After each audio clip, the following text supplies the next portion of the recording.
Hello, world and universe. Welcome to the Trevor Donald Experience. Manifest your truth. And if you're new to the channel, please hit that like and subscribe button. And for all my continued followers, I want to say thank you. And this is an opinion-based video channel where I try to open your eyes and ears up to some of the travails and tribulations that take place throughout our cities, our states, our country, and sometimes around the world. And here's another story. I've done several videos on lawyers, judges, and doctors that have reached the highest pinnacle in their intellectual, academic, and professional career, but their personal lives are in shambles, and sometimes it leads to murder and death. And this is one straight out of California, a male judge, 72 years old, who allegedly shot and killed his wife in a drunken rage. Let's go. California judge allegedly texts staff, "I just shot my wife.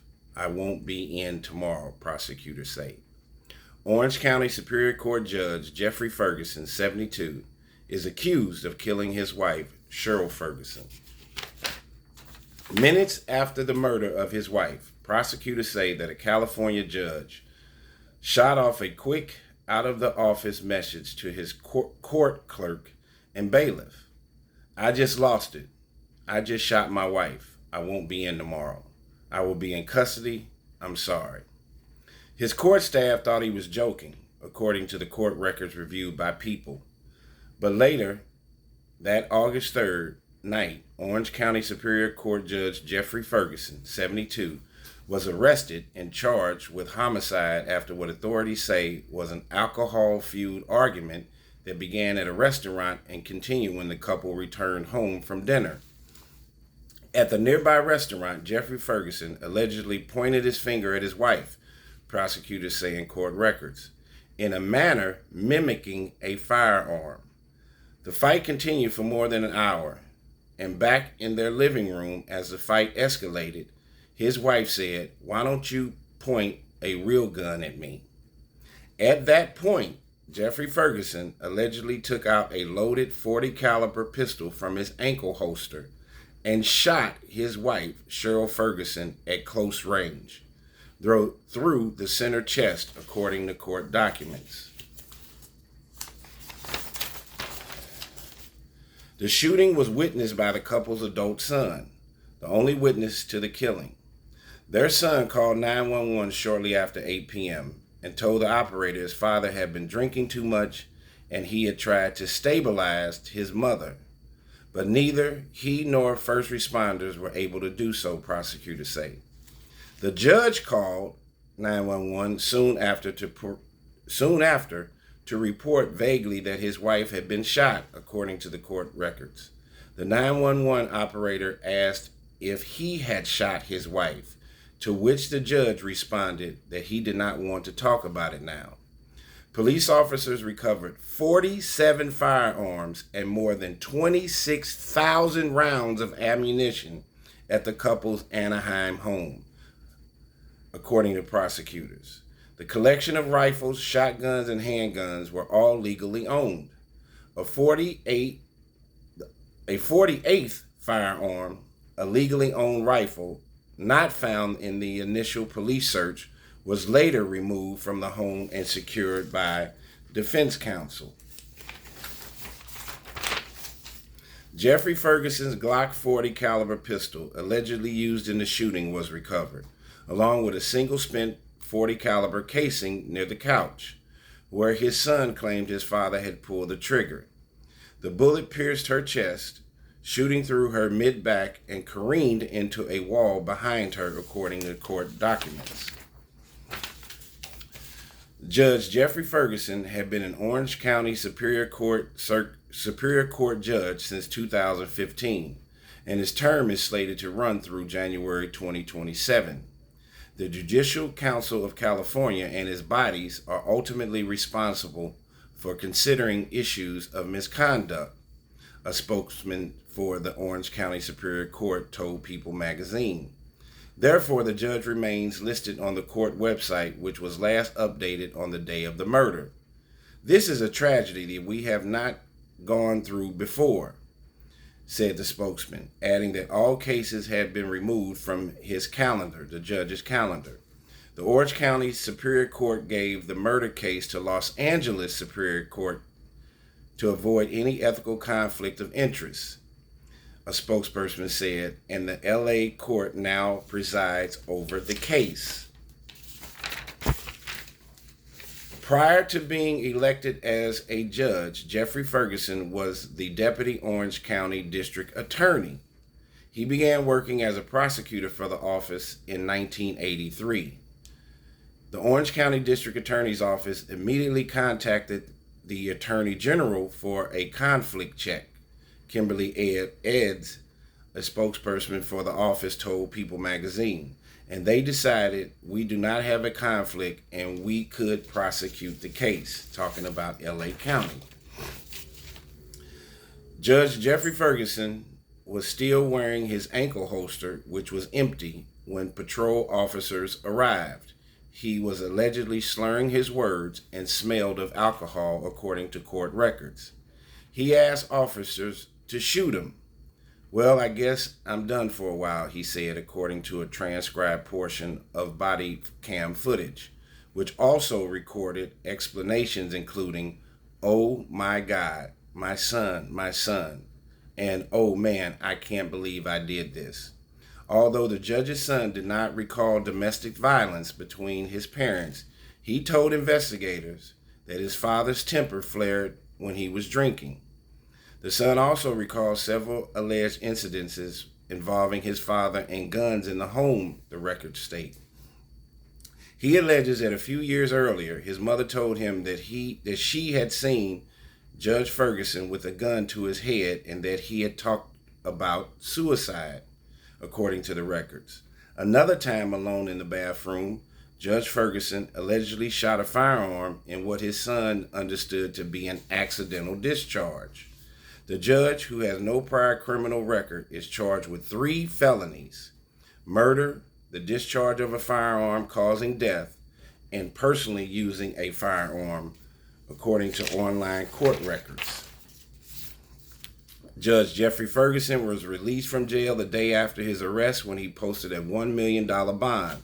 Prosecutors asked the court to move up his scheduled arraignment from September 1st to August 15th so they could add additional conditions to his bail, noting that the location of a firearm he allegedly owns is currently unknown. Prosecutors plan to ask the court that he not be allowed to possess firearms or ammunition. Prosecutors also hope that the judge will agree that Judge Jeffrey Ferguson has no contact with his son except under certain circumstances and will require him to stay within 3 nearby counties and wear an ankle monitor at all times. Judge Jeffrey Ferguson has not yet entered a plea. His lawyers, Paul S. Meyer and John D. Barnett, did not respond to People magazine's individual requests for comment, but said in a joint statement reported by the AP that the events of August 3rd were a tragedy for the entire Ferguson family, saying the incident was an accident and nothing more. Meyer previously represented Jeffrey Ferguson in a case in 2017, 2 years into his judgeship, where he was publicly admonished by California's Commission on Judicial Performance for posting a statement about a candidate for judicial office on Facebook with knowing or reckless disregard for the truth of the statement, and by being Facebook friends with attorneys who were appearing regularly before him in court. If convicted on all criminal counts, Judge Jeffrey Ferguson, 72, faces 40 years to life in prison. The district attorney's office said in a press statement. Prosecutors say a murder conviction would ensure he would not be up for parole until he was at least 82 years old. So 10 years after, if he gets convicted at the age of 72, he would have to do at least 10 years. Man, what a story. And I've done several stories on judges and lawyers that have done heinous and diabolical things to wives, to family members. There was a case in Ohio where a black judge, he was also a state rep at one time, had stabbed his ex-wife 45 times in front of their children in a custody hearing. There was another case that I talked about with a woman out of Michigan who had a disabled son. She was a lawyer, and she starved and abused her son all the way until his death. She was convicted to life in prison. I did another case out of Las Vegas where a son and his ex-wife were getting divorced, and the son's father was representing him, the son, against the ex-wife in a custody battle, and they met at an mutual setting at a law office, and the father ended up shooting the ex-wife of the son and then committing suicide himself. Yes, the father was representing the son, a lawyer, and he ended up shooting and killing the son's ex-wife, her lawyer husband that was representing her, and then he killed himself. Just because you end up with the highest degree that you can have in your particular profession, you can be smart, you can have all of the attributes of trying to do the right thing by going into law enforcement or becoming a lawyer or a doctor, but in your personal life there can be chaos and disruption, and the things that you're doing professionally contradict the things that you end up doing personally. There are a lot of people that are suffering from mental illness. Not saying this is a mental illness issue. This may just be a rage issue, but people are suffering from mental illness, anger, stress, anxiety, depression. These things need to be treated, need to be diagnosed. And when people are reaching their wits' end, they need to reach out and find help through our medical system, through friends and family. But there are people that care about you, and you don't have to end up killing someone. There had to be many rumblings going on in the Ferguson family. This probably was not the first telltale sign that they were having issues. But for a judge who is in the highest position in the court and is making decisions on people's lives each and every day, he went from district attorney to a judge. He's making decisions on people's lives every day. And then he decided in his personal life to make the ultimate decision because he did not get along with his wife, and he decided to be the judge, the jury, and the God for her, and he allegedly shot and killed her. Such an unfortunate circumstance is life-changing for their family. The son was at the house at the time to watch his parents get into it, and then watch his father allegedly shoot and kill his mother. You talk about PTS at its finest. His life will never be the same. The judge, no matter what he did for the first 40 years in his legal journey, will all be erased based on this one final decision he made with his wife in their argument. What happened to conflict resolution, conflict mediation, timeout?